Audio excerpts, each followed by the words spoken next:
Huh.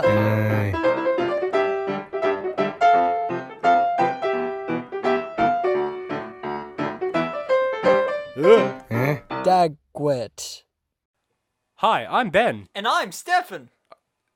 Is it alright that I didn't watch Amphibia? I mean, I did. Animating in in Threes. And he's Michael. We are an animation podcast where three animators talk and dissect animated films and series. You looked at me very intently there. Except Keyword there being watch the animated films and series. because Michael, I watched Amphibia. you kind of I watched fulfilled it. my end of the contract. What contract? Before we start, we actually got an email from someone. Oh, was it hate mail? No. I'm so surprised. It's not just like my mum or something, is it?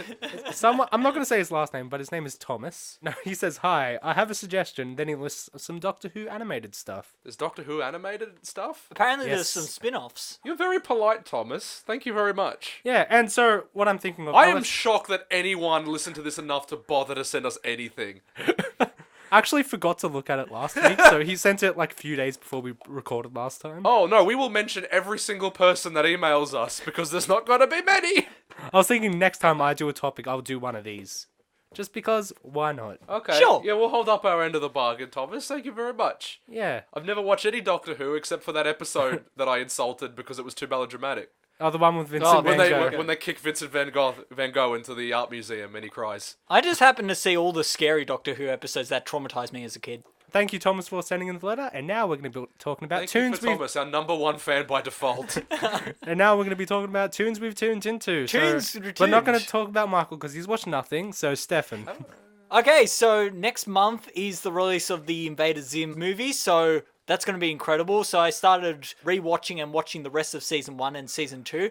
It's so good. No, yeah, I just think there's so much ground and so much uniqueness to the show that it's a shame we couldn't cover it all in the episode we did of it, but And it's only because Michael refuses to watch anything more than 90 minutes a week. I feel like that's a reasonable amount of time to put into the podcast. it is reasonable. We have one fan and it's Tom. Good on you, Tom. We're doing this, it's all about you. No, yeah, great, but it's absolutely fantastic, and I'm even more looking forward to the movie. What about you, Ben? Have you been watching any other animation stuff? Okay, so this week I watched... What did I watch? So the second last Archer episode of this season. Is this when he comes out of the coma? No, so actually... Keeping in mind I don't watch Archer. I just They're saw the trailer. starting, like, there's this episode and the next episode, and this episode, he's been having hallucinations of all the characters, but they're in their original forms from the previous seasons. Okay. So it's kind of coming back to him, so So is the previous two seasons just not canonical? they are canonical. I mean, It's like, just not they're canonical. in his mind. Yeah, but, like, there's no actual development of characters. Yeah. That's so weird. But I'll talk about it more in the news segment, though. Oh, the news we've newsed in news. Yes. And I also watched this week's episode of Final Space. Oh, is it good? Yeah, it is. And this one focuses on his relationship with his mum, because a lot of it's been about his dad previously. Is his mum the cat? What? And I'm also up to season 4 of Star Wars: The Clone Wars, and it is so good. Like, over the past few weeks, I've watched some really great arcs. So there's the first one where they started to use this 3D program called MASH. It's this plugin for Maya that, like, is kind of like a physics and particle plugin. Oh, where- it's a plugin, not a new program. Yeah, so basically, like, you can have this one object, but then you can, like, duplicate it and make it do all these really cool things. So they were able to do a lot more with their environments by adding a lot more, like, blades of grass or little things coming out of the I ground and find it everything. odd that the 3D program they used wouldn't have that as an option already available, that they needed a plug-in just to do that. Yeah, but the thing is, they wouldn't have been able to do it cheaply. Okay. So this is, like, a new plugin where they could actually do it quickly, easily, and cheaply. And I'm guessing it comes with some sort of randomizer. Yeah. Okay. And the rendering has gone such a long way as well. And I also watched my favorite arc as well, the Umbara arc. Yeah, that's all I've been watching. Yeah, apart from all the bloody trailers that came out. And speaking of which, before we get into the topic again, we are going to be talking about animation news because Comic-Con happened. It does make sense to do this at the start. Let's talk about some animation news. So the first thing I have here, there was a She-Ra and the Princesses of Power Season 3 trailer. That's coming out next month, I believe. What? She-Ra and the Princesses of Power Season what? 3. I swear, all of these announcements are just shows that I'm just hearing about in their, like, third year. Yeah, Actually, it only started coming out last year. It's already up to season 3. Already? How many episodes are No, there? because Netflix does this weird thing with some animated shows where they release a season every half year, but Why it's come I really have to wait half a 2.5 season. years for Daredevil 3? Yeah, whatever. I know that I don't want to make comparisons because it's really not, but it looks so much like Steven Universe, that trailer. Just with the pinks and the purples, and it looks very spacey. Is He-Man in it? No. No. Oh. I like the concepts, but as a trailer, it wasn't a good trailer because it was just Okay. random clips. That's what I thought. Like, I haven't seen any of She-Ra, but I looked at it as like, I have no idea what's going on. Exactly. But because I know what's happened in the previous seasons, I can put it together a bit. Anyway, so the next piece of news. I know Stefan wants to talk about the music for this, but there was the intro for The Owl House, which is a new Disney series releasing next year. What did you think of the intro, Stefan? I can't remember it at all. It's very unmemorable. Is it for kids? Yes. Yeah, it's another kid show from Disney. Oh, okay. But I listened to it 5 times. I was like, oh, I'll get a hang of the theme song. Nope. And really, for a kid show, you want the theme song to be able to hook you first time. But there wasn't even a clear melodic line. But apart from music, the visuals had some really, really great 2D perspective shifts. There was some 3D in it as well as. Yeah. But yeah. Like, it just looks so action-packed, and it looks anime-ish in how they do some of those leg sweeps and how they really get the action parts, but it also looks very Western-inspired, so I think it works really nicely. It's just the music. Yeah, the music makes it seem as if it's not fully, like, connected, like it doesn't really interact with the visuals as much. Yeah, I'd agree with that. The next piece of news, there was a trailer for the new Steven Universe movie coming out, I believe it's September 2nd. Yes, Steven Universe. Steven has a neck. That's what it's called. So what's the movie about? It's about this. It's just there's a new threat coming to destroy Earth. And is it going to be more of It's an an Avengers epilogue movie. or a I don't know. climax? I don't know. So I'm going to assume the movie is wholly based on the fact that Steven has a neck. Yep. That's it. It's going to be. The plot is that Steven has a neck and this bad guy wants to steal his neck. Yep. Because it's He's missing he shouldn't vertebrae. have one. The next bit of news is that we have our first bit of Rick and Morty footage from season 4. And Michael's watching it now on silent. I saw this. I watched Okay. this bit, yeah. So it has Taika Waititi in it. Oh, is he the little fat thing? Here's the little alien, yeah. And yeah, it looks... If you just On did a par guy with- with a New Zealand accent, now you just call Taika Waititi. Yeah. He's the only international What about- New Zealand representative. No, what about the guy who in Aquaman and Star Wars? Tamura Morrison. Who? The guy who plays Oh! Aquaman's dad. No. That's not Sam Neill. No, Sam Neill's from Australia, Stefan. We adopted him. Oh. Remember? Now, Tamura He lives Morrison. here now. He did all the clones in episode 2 and 3 of Star Wars, and he played Aquaman's dad. We need I to did not adopt know as that. many New Zealanders as possible, because whenever any of our celebrities do anything of note, they just fuck off to Los Angeles and live there. Yeah, that's true. I find it interesting. I know that they just show whatever clip they want, but I like how for the first clip of season 4 they show a Jerry and Morty clip. Like, They don't have many adventures together. yeah, season 3 the whole fact was that Jerry was not part of the family anymore. So I'm interested in whether or not this will be more Morty and Jerry centric as the season. Well, now Rick is back at the bottom of the barrel, so... Yay! The next bit of animation news, Archer is getting an 11th season, and it's going to be set 3 years after he gets into the coma. So it's going to be set while he's in the coma. No, he's coming out of the new season is out of the coma. Oh, Yeah. character development. Yeah, so he has atrophy and all that, and everyone's moved past him as well. Oh, that's funny. So yeah, it's gonna... What's atrophy? It's where, like, because you haven't moved in such a long time, your muscles can't really move that well. Oh. Well, it's going to be sad. Anyway, so yeah, that's what season 11 is going to be about, and I'm looking forward to that. The next piece of animation news, there is an rotoscoped adult animated series coming to Amazon Prime, and it's from the producers of the BoJack Horseman series called Undone. That's not comic That's beautiful, stylized. but I think it's not stylized enough. That's what my This problem is just a with clip it is. from the actual trailer that came out a few months ago. It does look a bit more stylized. Okay. Oh, really? Because she flits between the real world and like this world in her mind. Is this a proof? Is this a proof of concept trailer? No. It's just showing that the real world is bland and boring. pretty Yeah, I was much. going to say, because at the at the moment, yeah. If they're gonna try and contrast that with a more stylized art style, yeah, that'd be interesting. But at the moment, that barely looks rotoscoped. But yeah, Still interesting. I'd like to see a full trailer of that. another piece of animation news. They released a clip from, I don't know how to say his name, Genji Tarakov, the guy who did Samurai Jack. Yep. He's doing a new animated series for Adult Swim called Primal. And they released a clip of that, of him, of the main guy from that, fighting some T-Rexes. But You said it was by the same studio who did the archaeologist vampire It looks animation like that. in Yeah, it is From Yeah. Death and Robots. yeah, that's the same studio who did that. Yeah, it like it has that energy. It looks like it. Yeah, it's got edge, but it's also there seem to be fewer frames per second. If Yeah. that makes sense. Yeah. Or they're showing them for longer. Is this animating in threes? I don't think anyone actually animates in threes. This looks like You threes can- though. Sometimes they hold frames for threes, like if they Yeah. want to create impact or But they don't actually. But the do- smoother movements are higher. yeah, it's usually either ones or twos. Okay, the next bit of animation. Is this news. all on our Twitter? Yeah, Oh my god, we have a Twitter and it's active. yeah. I updated it. So Marvel, like along with all the other movies and shows, they released a image of the logo for their What If animated series. So they're getting all the actors back to do an episode or whatever of What Ifs. So, Can like, can this show just be animated like robot chicken sketches, just with stop motion? that would be That cool. would be hilarious. That would never do anything that interesting. No. But that would be so funny. Could you imagine the Marvel zombies just as like stop motion things, and they're just cracking like wise jokes at each other? But yeah, I know one of the episodes is going to be what if Peggy Carter became Captain America instead of Steve Rogers.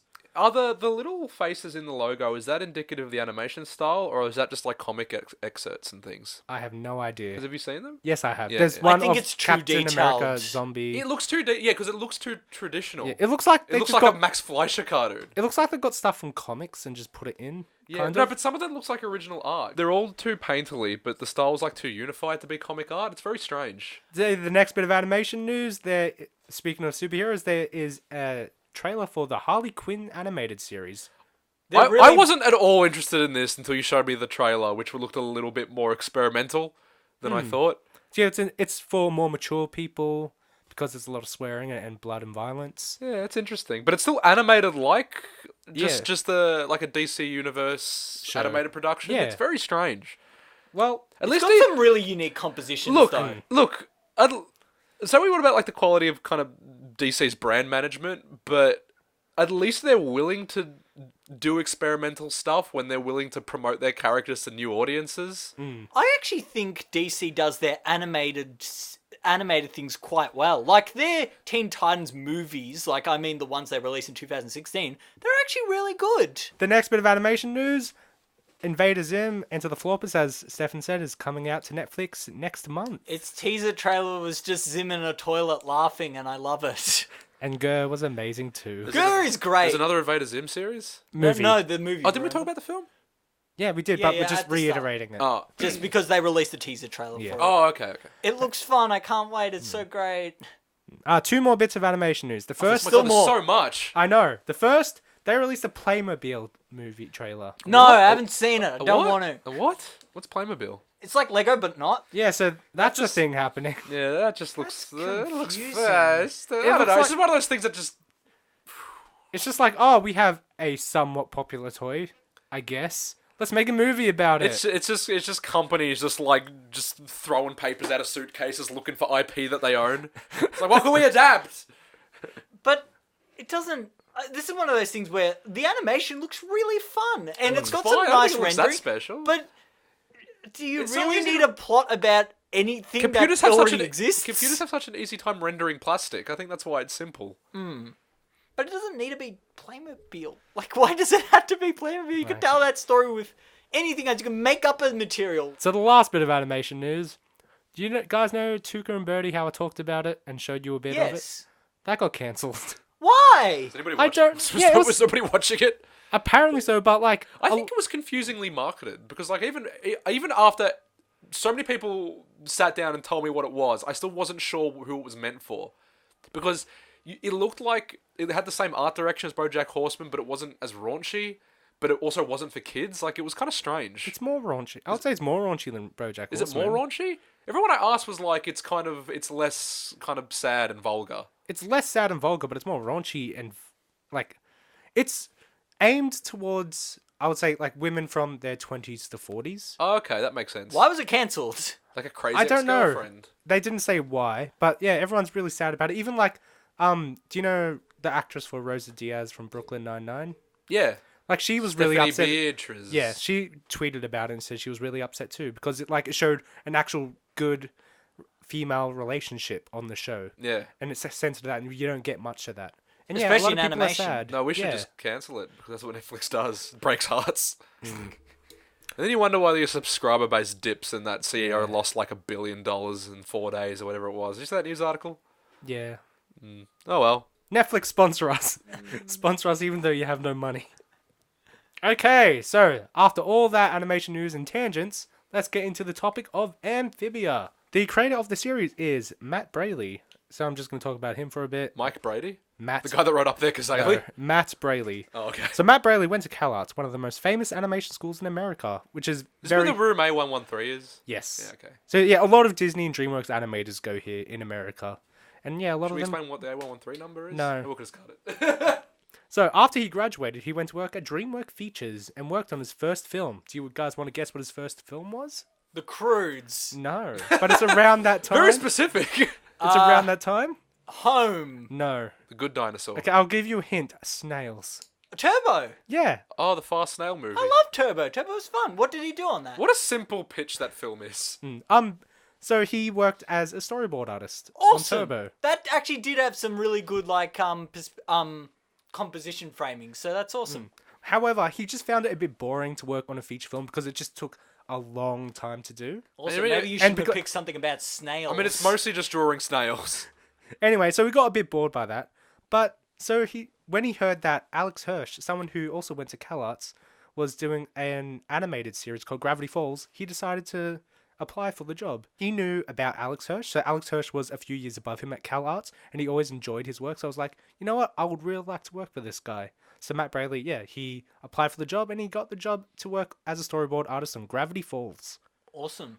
And you said previously that he's worked on the Mansion episode, the finale of Gravity Falls. And a few more.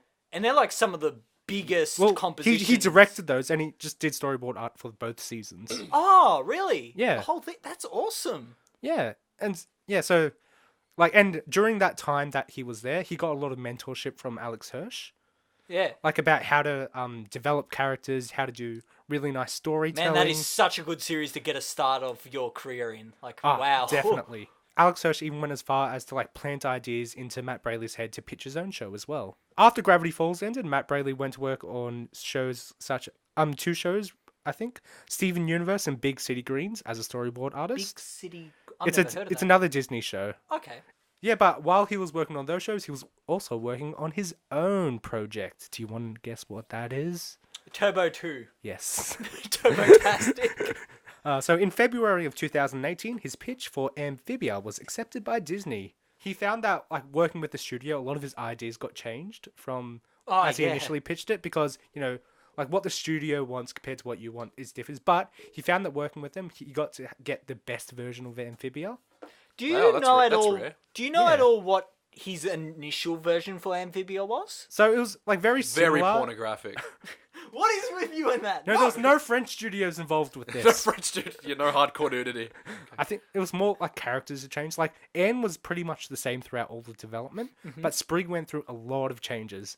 So like at first he was going to be a bit older, then they changed his personality a few times, but they eventually settled for like a younger brother, energetic type. I think that works better for the show's dynamic, honestly. Exactly. Like he said, like what they ended up with is exactly the the best. best version. I think that's better than when companies narrow down a show's essence to the point where it's not even recognizable as the initial show. Whereas I think what he's saying there is the themes are still intact. They just changed visual things to make it seem more applicable to a younger audience. Have you heard of the term flanderization? Yes. No. Oh, flanderization is basically just like a slang term for distilling a once nuanced character's personality until they're basically just a simplified one-joke version of their initial character. It's a term derived from Ned Flanders from The Simpsons. That's an interesting term for everyone, the 4 people that didn't know it. You hear that, Thomas? You learned The something. one person is the fine, Tom. You probably already knew that.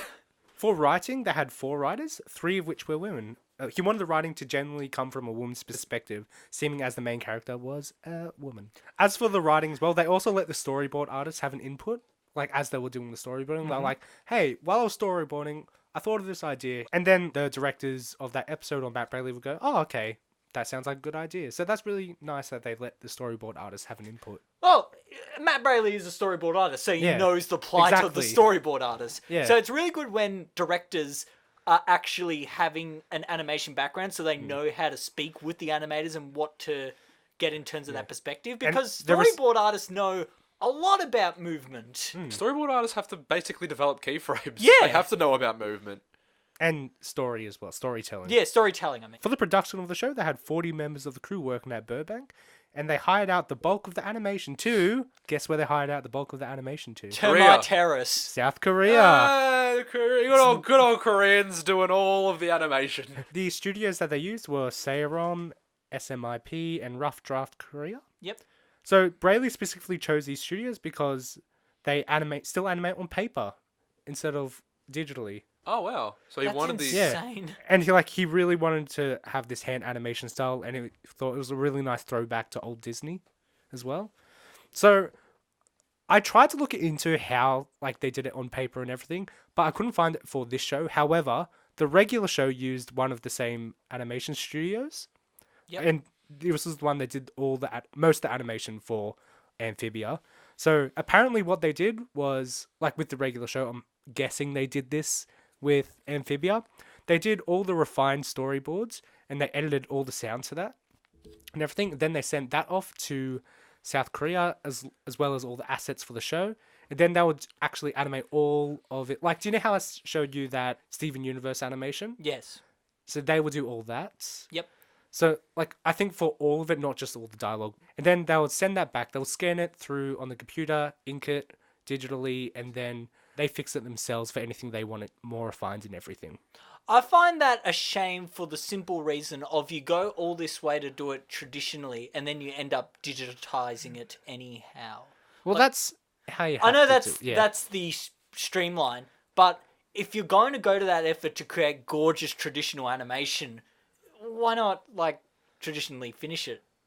Or just because... I know for a fact some animes that do that, where they do it all traditionally, they stand out because you can tell, oh, this is all tradition. You can see it.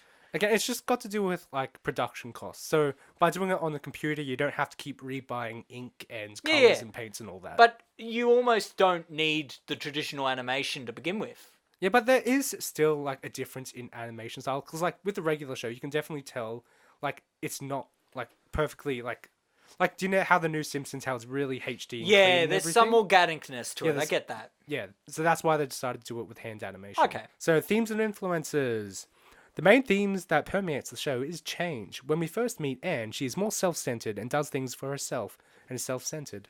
However, throughout the show, her adopted family and eventually people throughout the town help her change to become a better person, which definitely pays off in the season finale, which Michael doesn't remember.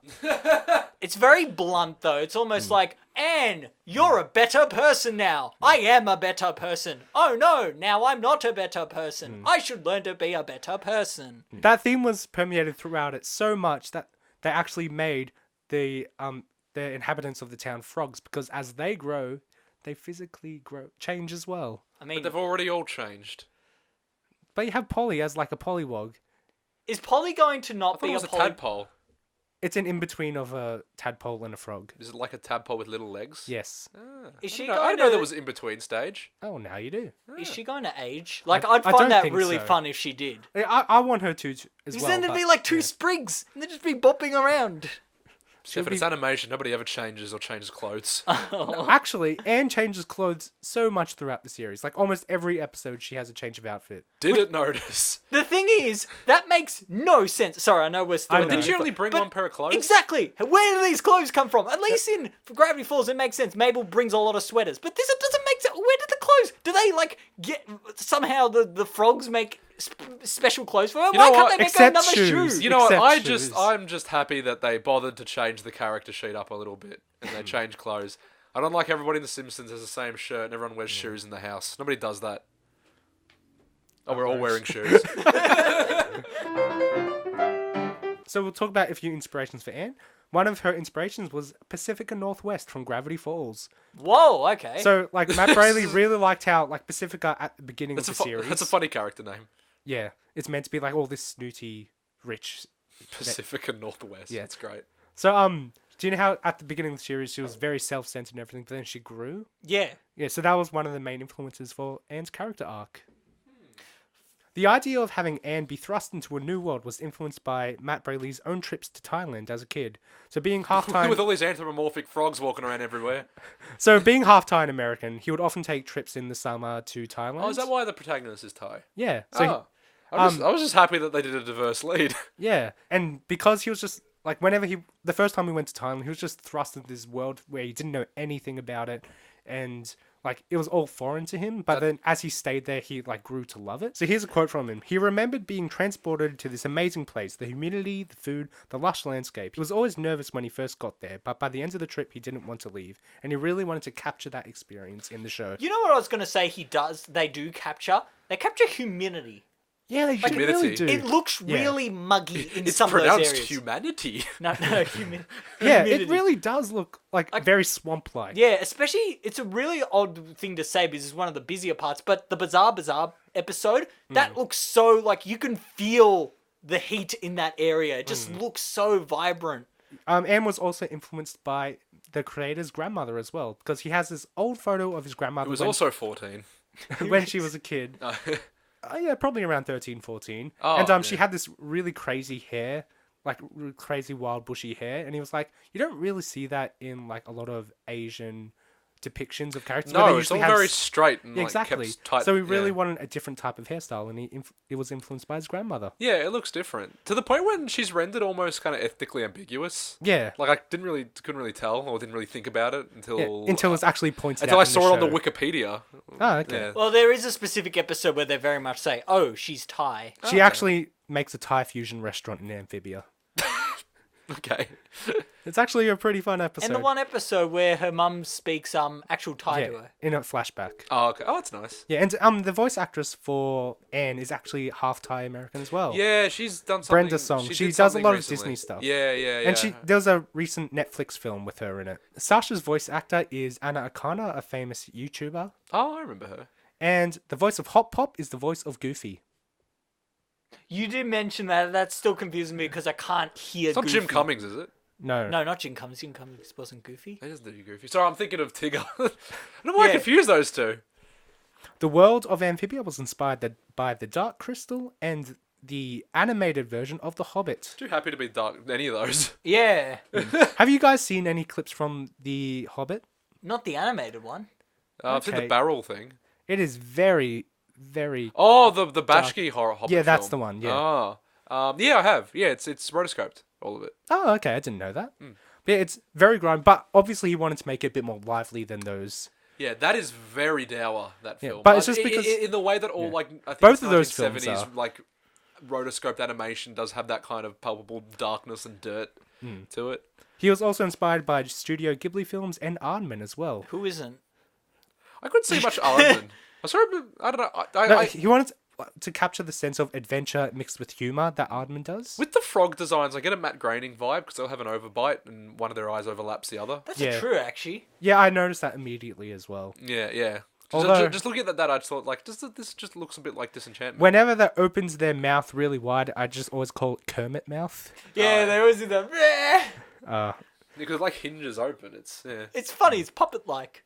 Like with Gravity Falls and Steven Universe, he believed it was important that anyone could watch any episode on its own, but wanted people to have the best experience watching the complete series. One last paragraph.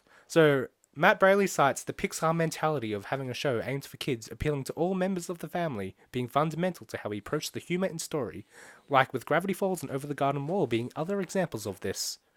I like how he mentions he's See- able to mention things that aren't owned by Disney, because I feel the problem with animators and directors who fall under the Disney banner, they feel like they can't say anything that isn't owned by Disney. Yeah. I mean, what? That's like 5 things, but still. I feel like they have too much female staff to be Pixar inspired. Oh. Oh no. Topical humour. Topical humor. 1 month before it aired, season 1 aired, Disney had already renewed season 2 of Amphibia. And when's it coming out again, Ben? Because I forgot again. Probably next year. Okay. So I we're gonna want have it to- now. I know. So, opening thoughts, Michael. So, Michael watched this as he was editing for Something his completely work. different. Yeah. So he was half watching it, I guess. To the point when I had to watch the last scene of the finale again because I didn't remember it. So, what do you think of this show that you half watched? Okay, this is one of those things where I have almost the same opinion as this when we watch the Spectacular Spider-Man, when I can respect it because I think we're in a golden age of children's entertainment and kids are pretty much spoiled for choice for quality animation. But I'm not the target audience. Fair and enough. This, I don't think, did anything for me. Okay. Yeah. But I say that with complete respect for the art form and, you know, with the acknowledgement that it's not for me. It does its job incredibly well. Yeah. What it sets out to do, I mean. Well, I loved the show so much. It is... And on the other end of the spectrum, yeah. I really, really enjoyed it because, like, more towards the beginning than towards the end, but it's, like, it reminded me of Gravity Falls with the type of humour and the pacing.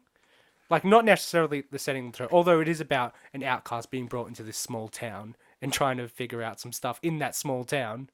Wait a minute. And there's an underlying mystery to it all as well. Wait a minute. See how it's like it's very reminiscent of Gravity Falls, and like Matt Braley has obviously picked up a lot of stuff from Gravity Falls, which influenced this show. But at the end, it does stand on its own as well, and I really like what they've done with it.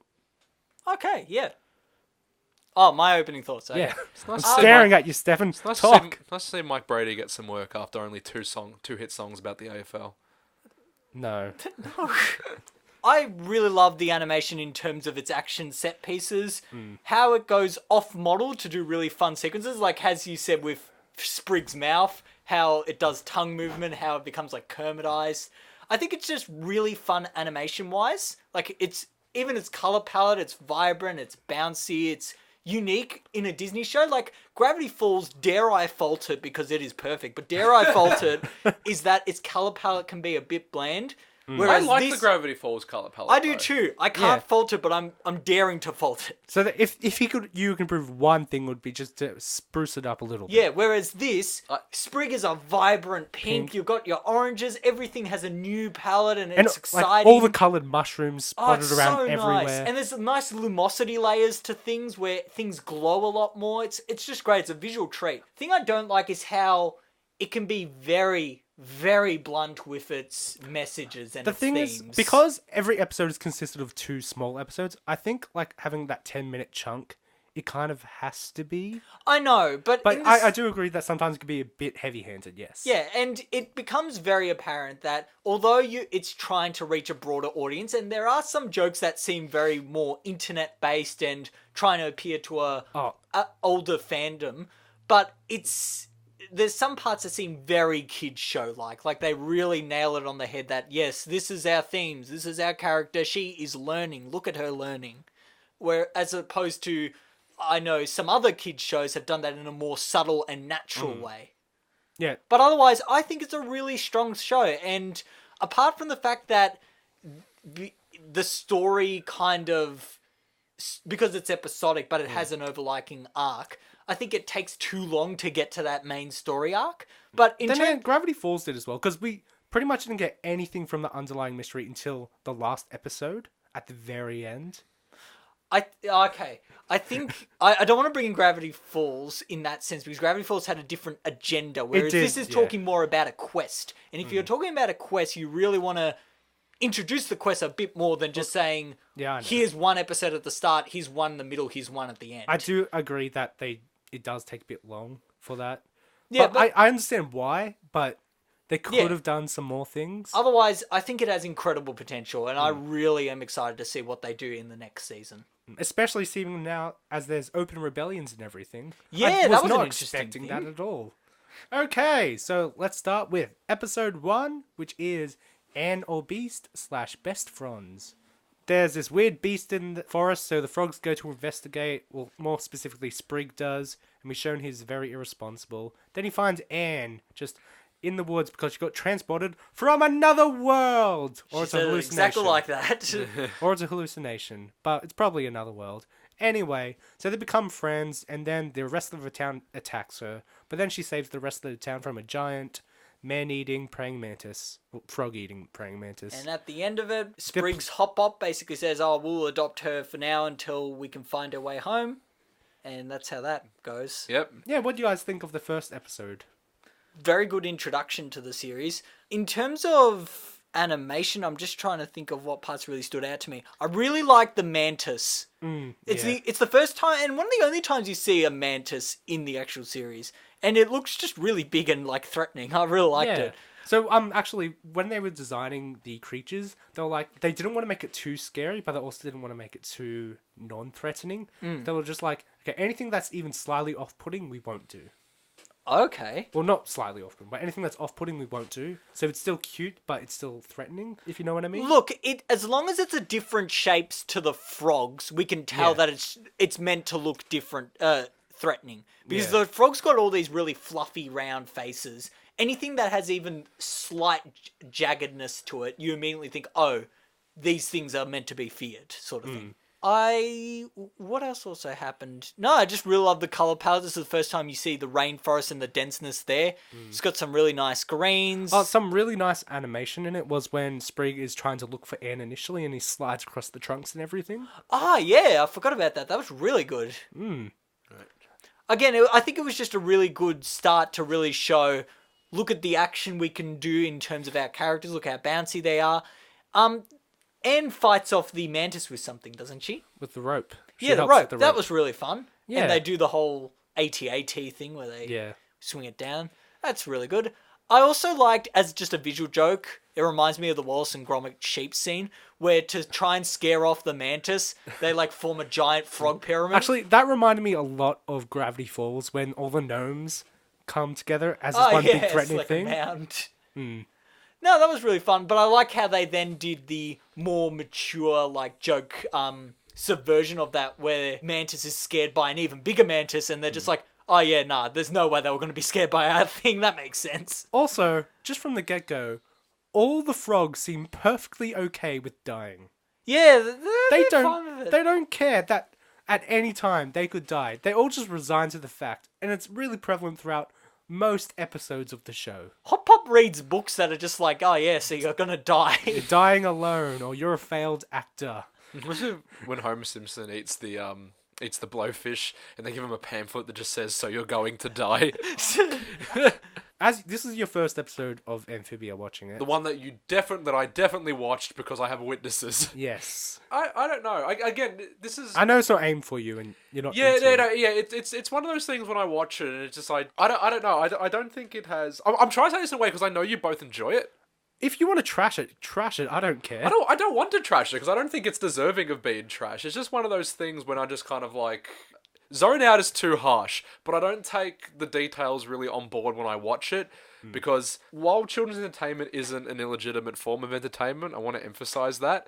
It's hard to extract deeper meaning from your perspective. Yeah, yeah, I can't articulate it beyond it doesn't really do anything for me, and I find it difficult to kind of discuss because of that. Okay. If that makes sense. I can talk about kind of broad overall, aesthetics and overall thoughts, but in terms of when you start actually going into like episode like minutia and details, like I struggle to remember Okay, in that bits case, of it. you're going to summarize each episode. Okay, let's try that. Okay, so the next episode is Best Fronds. So what happened in this one? This is the one after the Mantis one. Yes. Can you give me a starting point? Anne's not allowed out of the house. Oh, and then she goes out of the house, Okay, but then she comes back at the end. so You got it right, technically. Anne wants to just explore the world, We have a but new segment because Michael is technically right. So Anne wants to explore the world, but Hop Pop won't let her because everyone is paranoid, including him. He's the most paranoid. I remember you laughing quite hard at that joke. Not hard. Yeah, they had but- the nice joke where Hop Pop's like, the frogs in this town are really untrusting. He opens the blinds and one of the frogs on the other end just goes, "Hi, Hop Pop." and paranoid. That was funny. Anne managed to manipulate Sprig into letting her go, letting them have an adventure outside, going to the beach. Yep, the beach there. And you can actually see that, oh, maybe Anne isn't this, she actually has flaws, trying to manipulate Sprig into doing what she wants. But those are interesting characters. Yeah, and then it's reflected again with, when they're at the beach, Anne tells Sprig how she's been manipulated without her realizing it. Yeah. Showing how Sasha is actually, they're friends, but she's not, the best of friends. No, the show really has this theme of emotional manipulation where Sasha, when you meet her, she's actually quite nice, but she uses that niceness to get what she wants from people. And I think it's a character trait that's not often used in kids shows, especially because usually the enemies are just like your Pacificas, where they're just overly mean. Whereas Sasha is not mean. She's really nice, but uses that to get people to do things they wouldn't usually do. To do what she wants. That's an interesting moral for children to actually kind of Exploring- develop a cautionary tale about emotional manipulation. People who might seem nice on the surface, because a lot of bad guys in children's media is inherently classical and Manichaean, Like the actual bad guy from this. Yeah, Grimes. exactly. When everyone just wears a black hat and goes around stabbing people. There's a giant snake, yeah? Yeah. The giant snake in the pond, and they have to try to fight it off, and Sprig manages to fight it off with these fire peppers that his Hop Pop cooks. That's actually some really great animation. So when we first introduced into the fire peppers, Hop Pop just literally puts his tongue on it. Not Hop Pop, I'm sorry, Sprig. He puts his tongue on it, and then for the next 30 seconds, it's just agony. He's in fire, just saying, he Kill wants me to... now! And then he goes to Anne. Want one? In terms of, I love... That's also a Simpsons joke.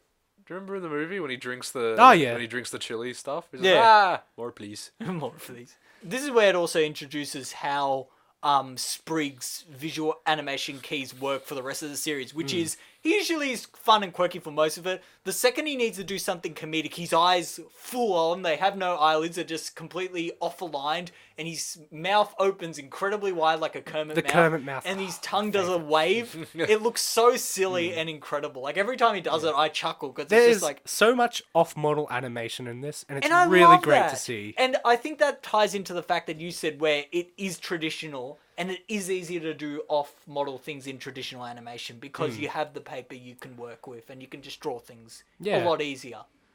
Yeah, and then they go back home, they cover up the fact that they left, and then Anne is trusted by the family because she lied. Yeah, that's pretty much how most of these episodes work, where it's just like, Anne does a bad thing, but she now realizes it's a bad thing, and now everyone trusts her. It's a very common thing where everything at the end is returned to the status quo. Yeah. Except for there's a bit of learning in between. A bit of learning. Okay, so the next episode is Anne versus Wild. So Hop Pop and the other... And Sprig I and am Polly. livid that you chose this episode as opposed to the one before, which focuses on Ivy and Sprig. I actually didn't really like that episode as much. Okay, as you let me did. sum that one up. It's this adorable relationship between Sprig and his childhood friend, this little frog named Ivy, and it's adorable. And That's Ivy is it. voiced by Izzy from Total Drama Island. And it's adorable. Moving on. Okay, anyway, so Anne versus Wild. The Planters, which are the frogs, their last name are Planters because they're farmers. Very, very not on the nose I at all. just got that! I didn't realize it was that. Are you joking? No, I didn't. Oh my god, I just really? thought plant as in like a plant. They had a last name? Yeah, planters. Yeah, planters. Because they plant that's stuff. They're clever. farmers. Anyway, It's fun. so they decide to go on a camping trip, but they don't invite Anne because she isn't really into going into the wild and stuff.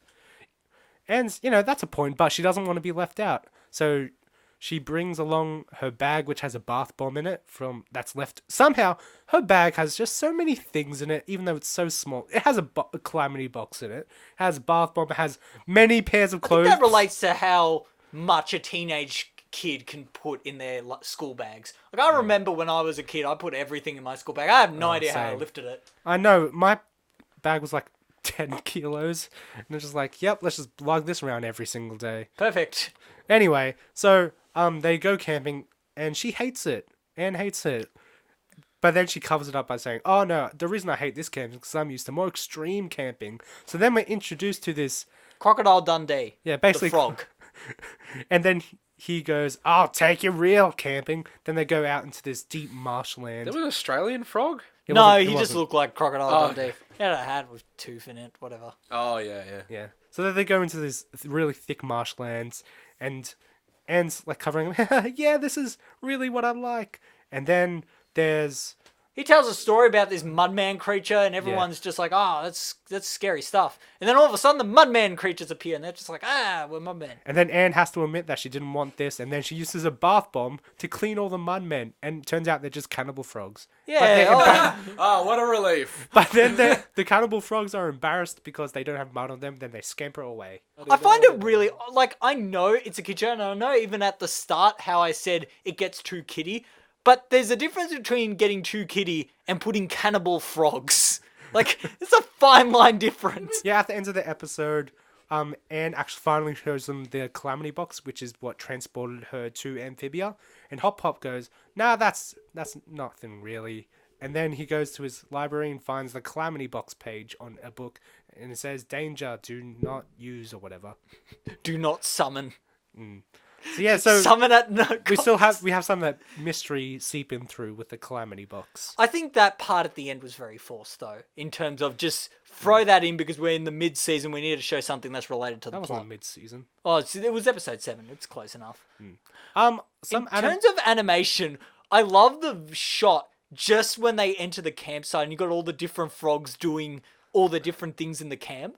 Like, it is so busy. There's so much going on. And it's just really fun. I like that part.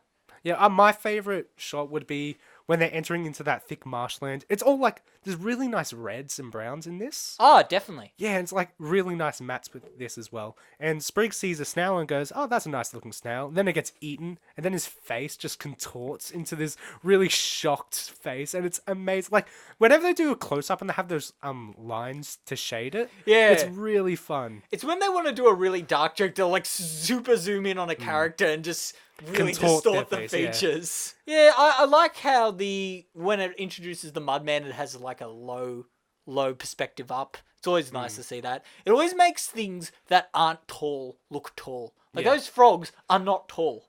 Like, they're like 3 frogs on top of each other. What's They're that? about a head shorter than Anne. Yeah, and it somehow makes them look threatening. So I like when they do things like that. The next episode that we watched was Toad Tax. So this is where Anne and the planters are just having a good old time in town.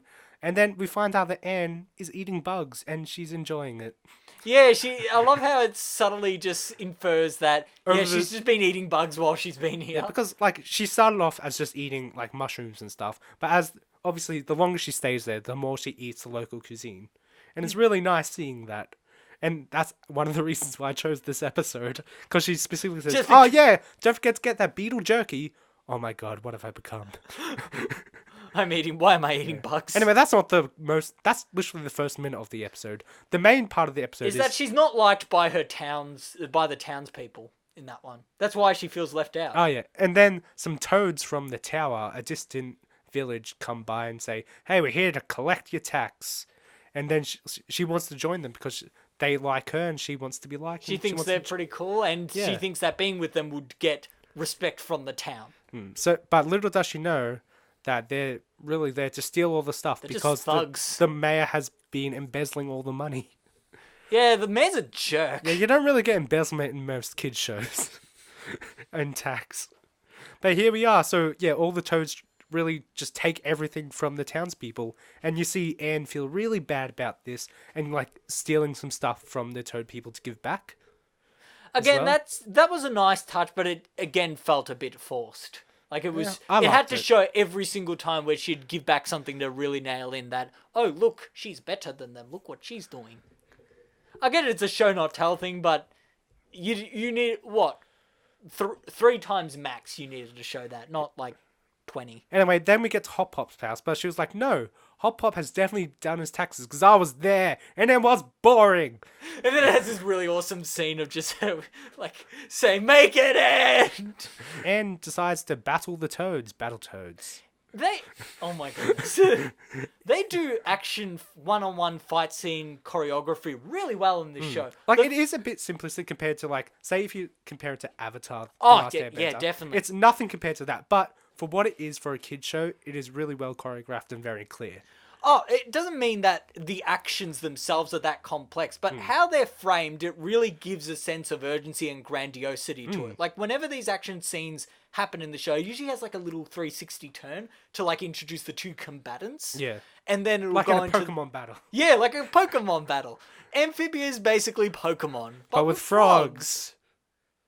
You did not like that at all, Mike. Okay, let's move on. Okay. And I actually like how it introduces how Anne can fight. Like, she uses a sword and a tennis racket to fight off the Toads. It does introduce in early episodes, though, that she was a sporty kid. Yeah, but, like, this is the first time we actually see it put to use. Yeah.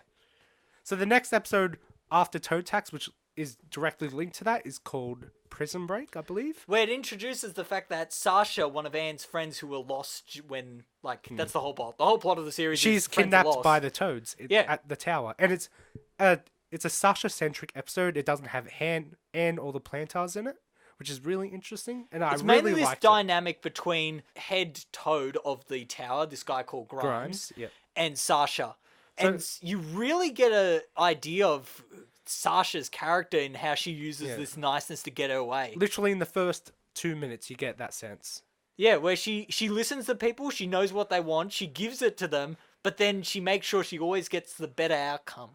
Yeah, and you get to see this friendship between Grimes and Sasha grow as these herons attack the castle. It's a really interesting dynamic to have Sasha, who's just a teenage girl like Anne, have, instead of having a role model or a friendship with like a loving family like the Planters, her friendship is with like this maniacal evil soldier Toad. Yeah, let's talk about Grimes' character design. And all the Toad's character I design. love his character design. It's so bulky. He's got like scars everywhere. It's classically evil. Which one was But he's the- not even that bad a guy. Like, No. I mean, he wants to force an impressive regime across all of Amphibia. oh yeah, totally. But I his mean, personality... Like, as his personality, he like stumbles on things. He listens to her. It's like, oh, what should I do now? Yeah. And she's like, oh, be nicer than give him a compliment. It's like, I don't know how to do And that. we first see that this relationship grows as he sees that Sasha is a very good fighter because she's like does gymnastics and stuff, and she can dodge all the herons. And these herons are like bigger than a T-Rex, by the way. What was his name? Grimes. Yeah. Okay, so when I Google it, it comes up with Frank Grimes, Rick Grimes, or Grimes, the Canadian singer-songwriter I've never heard Oh, of. and Grimes was voiced by Troy Baker as well, a famed voice actor. I've heard of Troy Baker. He's pretty good. Oh, looks like Jabba the Hutt. Yeah, I remember him. Oh yeah, he does look like Jabba the Hutt. Where his face is 9 times wider than it is tall. Anyway, we see how... He's got just 2 different designed eyes. Yeah. That's funny. So we see how Sasha helps Grimes become a better leader by manipulating them in a good way. Like Yeah, rather than just instilling fear. Yeah. But it's actually funny because I'm more scared of her manipulation than I was of his. Yeah, because I guess the way that she does it is it's very intimate in a way.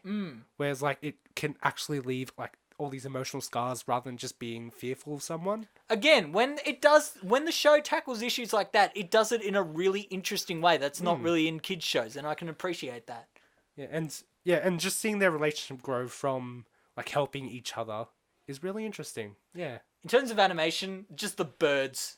Oh, the herons. They're so good, and the heads are so big and threatening And detail. Like, they zoom in on the heads, and they're so terrifying. They're basically these birds with teeth and drool everywhere, and they're basically just like giant dinosaurs. For some reason, birds in this series, I don't know whether it's the fact that birds eat frogs, but birds in this series are horrific. Earlier on, they actually meet love doves, sorry. and the love doves, like, spit drool with teeth, and they have, like, fire eyes. It's They like, actually what are made they? sure to, like, whatever, like, in our world, like, whatever predators there were to frogs, they tried to include it in the show. Okay. So, yeah, there you go. Then it makes sense. And yeah, so I thought this was a really great introduction to Sasha. Also, very good visual contrast because the rest of the show has your purples and your light greens and your more warm colors. This is like all dark tones. Like the tower is it looks like a dungeon. The entire thing, It's all classically, dramatically evil, and it's really great. and it really establishes that these two will be our antagonists for this portion of the series, whether they're good guys, bad guys, or what. Yeah. And one more thing I want to say is that I really like how, for the designs of all the warriors, they were all different. Instead of Yeah. having just a faceless army of toads, all the toads have different designs. And they also had like different little quirks in their personalities and whatnot. And most of them didn't want to be there. Asymmetry in character design is always nice to see. It's relatively rare. Yeah. So the next episode is Bazaar. For the longest time, ever since I learned there were two different Bazaar words, I've wanted something to combine those words together. And finally, we have an episode of Amphibia, a show I really like, combining those two words together for the title. Oh, dream accomplished. I know, I can die peacefully now. Oh no. Anne wants to find out more about the Calamity Box. Hop Hop wants to do it a long way and not do it as fast, whereas Anne really wants to go to the Bazaar to see if anyone knows about it. And they got this weird egg thing, which is apparently a ticket to this Bazaar that only opens like once a month or something. I watched this and I'm so confused. Anyway, you so talking about? behind Hop Pop's back, Sprig and Anne go to the Bazaar. And as Stefan said before, it's really bustling with life. It's humid. It's like a pop-up night market. And Yeah. it has that aesthetic, it has that humidity to it. It's really interesting. And I love how each of the marketplaces just has like this detail everywhere. Yeah, and I wonder if it's actually like has designs taken from a Thai street market.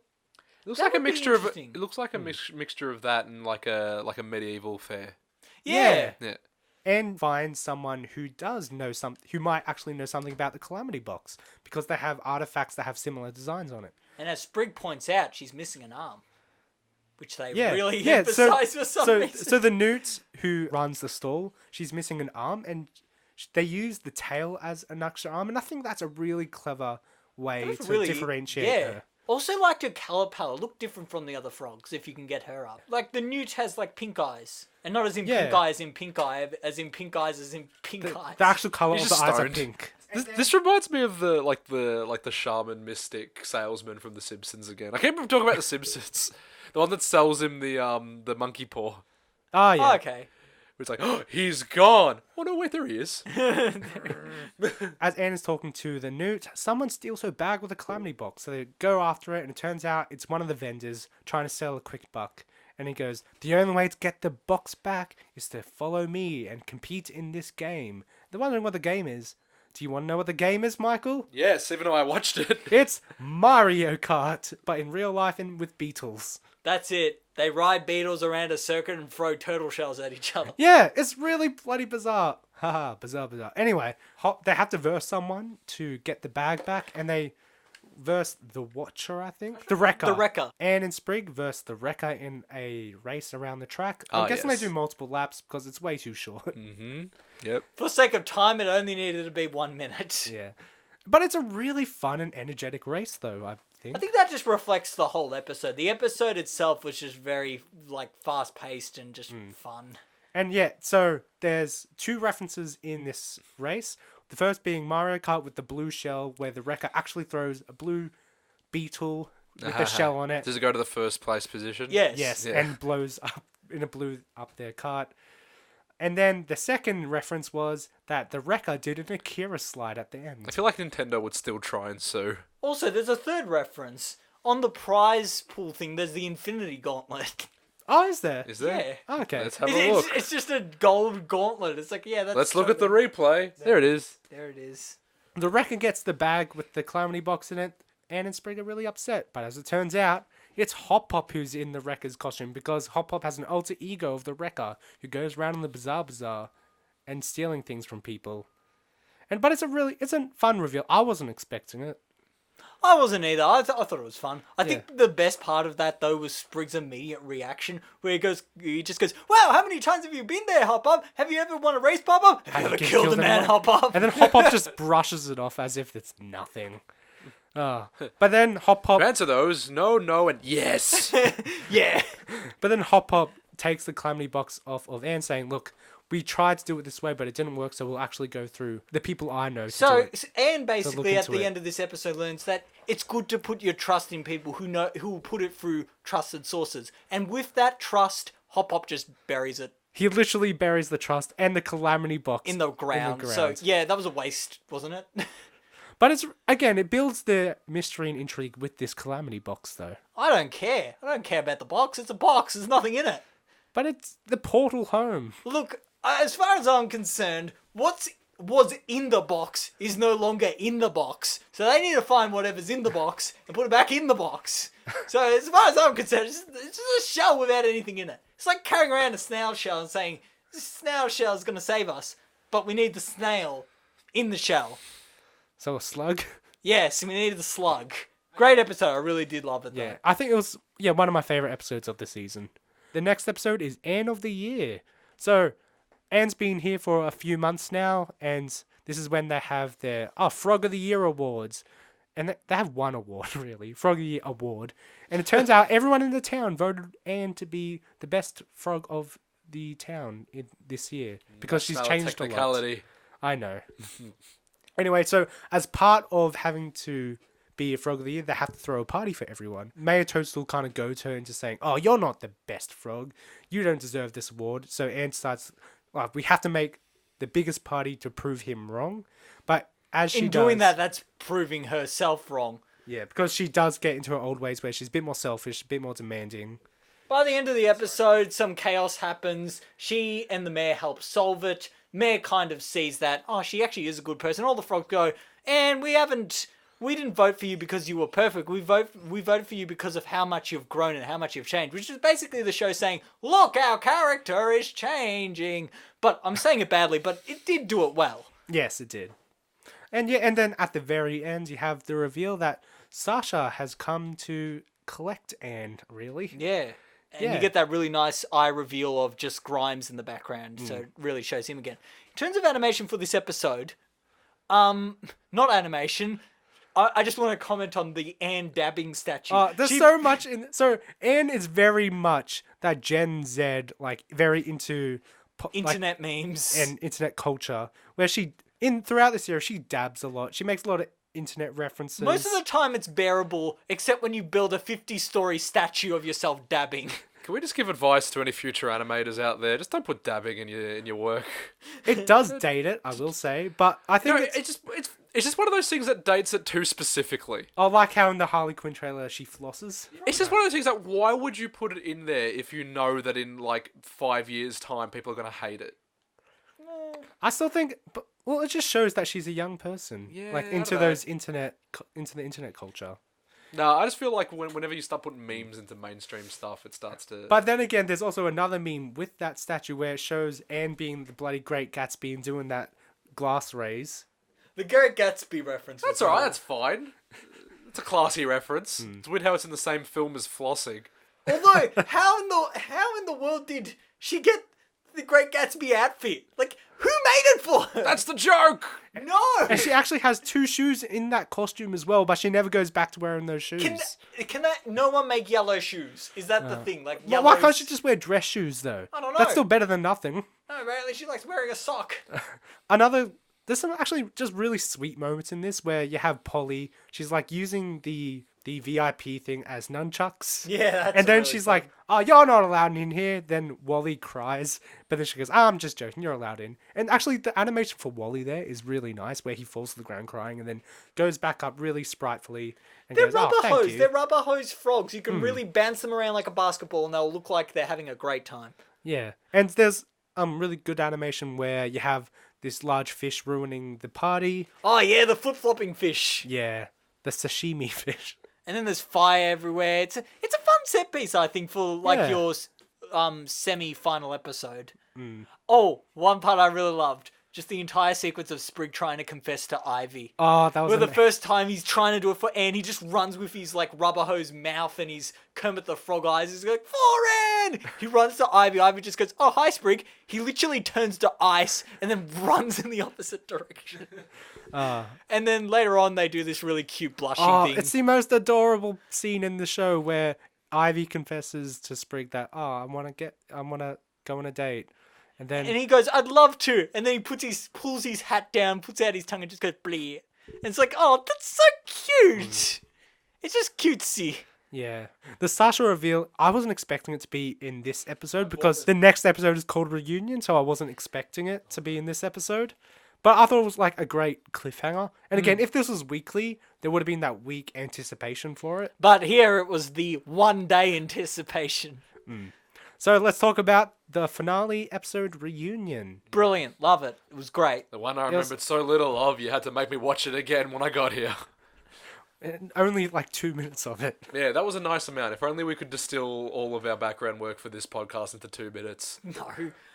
Something I did like about this episode before we go into summary is that it's the only episode that is a full 24 minutes. Yeah. And it actually shows how they can structure a traditional story in that 24-minute time slot. And it actually did it made me miss the 20-minute episode length as well. Yeah. Because it handled it really well. Yeah. So the beginning of the episode flashes back 3 months to the day that Anne and her friends get transported to Amphibia. So we find out it's her actual birthday. Which is when it kind of happens. miserable because she comes to school with like her time-made dessert that her mum made for her birthday. She's immediately ridiculed for it. I like how it did that in a sense of that people are made fun for things that are different. Yeah. And that's what Anne is made fun for. She really loves this dessert thing, but We she's can made talk. fun for it. We can talk maybe about the racism of it, but we're not going to because we're not qualified for it. I mean, yeah, but racism is a thing that I know it's is understood on many levels. yeah. So this is like a subtle version of it. Anyway, but then Sasha, her friend, actually defends Anne, which is like a side we haven't seen of Sasha before. She's very protective in those early parts and even throughout this episode. But that's where it builds into her being a really interesting character, even for a kid's show, because she's protective and yet very emotionally just like she Manipulative, controls her Anne and says, oh, you don't need to be with your family. Why don't you hang out with your friends? Why would you hang Yeah. out with your family? During school, we see that they are going to dissect frogs, and it's really mean because One the of the frog, frogs look like Hop Pop. yeah, the one that Anne was going to dissect, looked exactly like Hop Pop, and that's just so mean.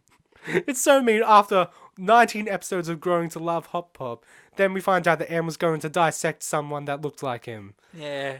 Anyway, so they managed to wag school and go into these adventures, and it's really nice seeing like they have a really good friendship, but we can see that Anne is very uncomfortable with a lot of the stuff that Sasha does. Yeah, I like how it doesn't even need any words there. It just shows Sasha like putting graffiti on a wall, and you just see Anne like nervously looking around to make sure no one's watching or anything. And then when the police siren goes past, she just like goes to the wall. And yeah, it's a really interesting way to show their relationship. Yeah, and that they end up harking on that in a cyclical. On today's segment, Cyclical. They do it in a cyclical way Yay! in which all you have to do is get angry, and it works. Anne just falls in line to what Sasha says, and at the end she ends up. They have the exact same conversation, but this time because Anne has changed as a character, she Stands up for refuses herself. Sasha's demands and says, "No, I'm going to do the one thing that I should have done a long time ago and stand up towards you." Anyway, we find out that it's basically Sasha and their friend Marty, who we don't see throughout this entire season, who convinced Anne to steal a box for her own birthday present. Yeah, isn't that sad? It's really sad. Okay, so Sasha and the army of toads that she brought along with her, they've come to collect the frogs and Anne for a party. Wink, wink. Quotation marks. Yeah. Even though they just had a party. Yeah, they're For having end a of the double year. party. Yeah. And Wally even says this. Oh, 2 parties in one night? That's going to be so great. Sasha and Anne reunite. They have a moment. There's too many parties. And yeah, she convinces Anne to let all the frogs go there. Because apparently Anne is the leader of the town now, not Mayor Toadstool. Yeah. Anyway, so they all go to the party. As they get to the tower, Toad Tower, all the frogs go into the castle while Sasha takes Anne with her. And basically, they have they bond together about what they've been through. Sasha is now one of the top commanders because of the relationship between her and Grimes. So now she has this lavish bedroom instead of being in a dungeon. She gets all the food and any type of food she wants. Somehow they have burgers, hot dogs, ketchup. Fries. Like, how? I mean, we know they have tomato here because there was a previous episode where they go to get tomato from this big tomato plant. Yeah, and they barely got out of that alive. But somehow they can get enough of that tomato to make tomato sauce. And yeah, so Anne's just massively like into it all, into this lifestyle. And then Sasha basically then reveals, oh, we're going to kill Hop Hop because turns out he's a revolutionary. Like, so in one of the episodes we didn't talk about Hop Hop runs for mayor but loses. But apparently that caught a lot of traction from other nearby towns because not many frogs have stood up to Toads to become a leader. So yeah, so Hop Hop has become the face of the revolution, even getting his own Obama poster. I don't even know if he realizes this. I love, like, while everyone's having a serious talk, throughout this entire episode, Hop Hop's more concerned about getting crab legs from this, Yeah, I know. like, And which is really stand. funny because even in Amphibia, crab legs are a rare delicacy. He's like, Like, oh, where's get the Anne? crab We legs need her before to they carry go." crab legs. So yeah, after Sasha explains the evil plan to kill Hop Pop, Anne goes to save them. And Sprig actually figures out that they're trapped because like he couldn't go outside and all the guards were surrounding the doors. It's like, can I go outside? Then the guard goes, no, you can't because you just have to stay in here. Then Sprig goes, okay, thanks for telling me. Then he climbs up on a table, gives a thumbs up to the guard. The guard gives him a thumbs up and he goes, help everyone, we're trapped, we're prisoners. He's so calm. Yeah. Okay, so they escape through the sewers and the rest of the townspeople. And we see that Wally's planting all these boom shrooms around, these explosive mushrooms. And this is where it's really great when you've got characters who have such meaningful interactions where Anne says, hey, don't plant the boom shrooms. He goes, okay, I will. Don't, I will. Don't, I will. And so he does. But something I really think they did successfully was building up the relationship between Anne and the rest of the townspeople. Because you get a sense of what everyone is going through because we spent a lot of time with these characters. Although that again felt very forced. Like, it was it wasn't as much natural as much as, oh, let's have an episode focusing on her and Wally. Let's have an episode focusing on her and the mayor. Yeah, but it pays off though. Oh, in which is this really sense, it nice, does pay yeah. off story-wise, but I still think it's a bit heavy-handed in how they delivered it at times. Anyway, they get caught trying to escape, so Sasha escorts them all to the top of Toad Tower. For a dramatic showdown, because, there's no other place to have a showdown than on the roof of a tower that looks like it's about to fall into a Venus flytrap. So, Grimes wants to feed Hop Hop to this giant, Venus flytrap. Venus frog trap, I guess. Venus frog trap. But Anne decides to stand up for all of the frogs and go, okay, Sasha and I, let's battle it out. But, originally, Sasha convinced her not to, like, trying to manipulate her. But then Sprig goes, no, Anne's a lot stronger than you think, and you're not a good friend. And Anne then gets the courage to stand up to Sasha. Yeah. And then they have an epic sword showdown. Yeah, and, like, there's a lot of great elements in this, such as when Sasha drags her sword across the stones and the sparks flying up. One of my favorite anime villains, he does this thing where when he walks, he drags his sword across the concrete and makes that screeching noise. And she does that here, which I think it's just a way to show that they're villainous. It's Just like a having to really drag quick way the to sword. blunt your sword. Yeah, it is. I don't know why you would do that. It looks cool. It looks cool. Anne managed to defeat Sasha. But then Grimes goes, you know what? I'm going to kill Hop Hop anyway. But then all those boom shrooms that Wally planted blows up. And then we get a very... Okay. Would you say the song's forced in? Well, it doesn't make... There's no other lyrical songs, and then they just put in Lean On Yeah, Me. so throughout the entire show, it's just purely like the score as the music. And a few instances of Sprig playing the fiddle. But then, as the tower is crumbling, we have Lean On Me play. I will say that it makes it memorable. Like, I remember this at least. And that might be partially because I watched it 10 minutes before we did the podcast. But it's also, like, if it doesn't feel like it fits in, it is very thematically fitting. I guess. Oh, it's blunt. Also, it's a finale. You can kind of get away with doing things like this for the finale. So, Sasha is about to fall down, but then Anne goes to save her. But then we see that the planters, after having gotten all the townspeople off the tower, they see that Anne is struggling, so then they help her just try to stay up to get Sasha. But Sasha sees that, unlike before, where Anne really had no one to support her, she now has a family to support her. So And she got that group of friends by being nice and not being manipulative, which I Yeah. think is a good thing for Sasha's arc, because she sees that, looks at herself and says, "And I think you're better off without me." And she kind of cries, where it's like, okay, Sasha's the interesting character here. I want to see more of her. But then Sasha lets go to die. But luckily she doesn't. She doesn't, because this is a kid's show. So Grimes goes to jump and save her from splatting onto the ground. Two quick animation things. When she falls, it actually feels like she's gonna die. Not because pretend it's not a kid's show. But she falls and it does this awesome thing where it's a red background with the silhouette of just her falling. An amazing that shot. looks so impactful. And in terms of animation, whenever you use silhouettes, it really draws attention to the action you have at hand. Yes. I gotta make more sounds. Yeah, so Grimes rescues Sasha. And then everyone escapes unharmed, pretty much, except for the plant, which gets squished. And Anne, who is emotionally traumatized, but that's okay. Yeah. Yeah, we actually see Anne, break down after it all. I like that. I like when animated breakdowns are done very well. She naturally, she's fine, and then 2 seconds later, she's just crying. And how it animates that transition feels very organic. Also, I like how Sprig goes in for a nice hug, and it's like, oh, you're adorable. And then everyone's back, all the frogs are back in their town, and they just discuss, we still need to find a way for Anne to get home. They'll go, yep, because we're a family. And then there's a nice pan up.